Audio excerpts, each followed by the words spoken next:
swerte talaga. Para sa iyo talaga to. Tutuloy na po natin ang more tawa, more saya at more kilig na episode bukas. Valentine's Day po yan. Maraming salamat Pilipinas. Ako si Ding Condantes. Araw-araw na maghahatid ng saya at papremyo. Kaya maghihula at panalo dito sa Family Feud!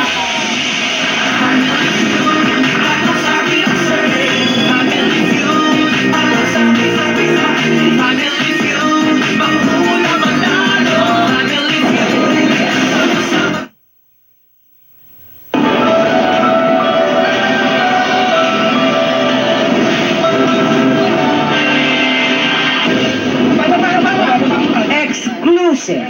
Lalaking matagal nang may warrant para sa kasong murder.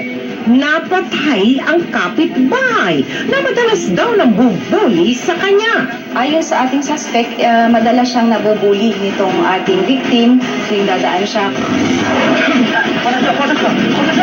Lalaking nagkalat naman ng pribadong video ng kanyang ex para makipagbalikan umano sa kanya, huli sa Tarlac. Multilateral Maritime Cooperative Activity ng Pilipinas, Canada at Amerika sa West Philippine Sea. Sinabayan ng routine patrol ng China. COMELEC nagdagdag ng 200 tauhan para mapabilis ang mano-manong pag-iinspeksyon sa mga naimprentang balota. Miyembro ng 4Ps na inireklamo ang naantalang payout dahil sa maling spelling ng pangalan, tinulungan ni Kapuso Action Man.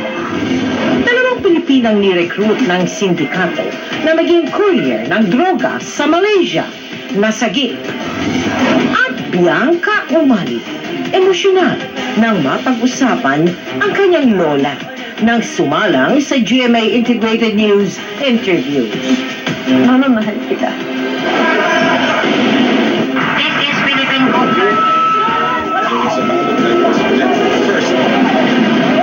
Live mula sa GMA Network Center, ito ang 24 Oras.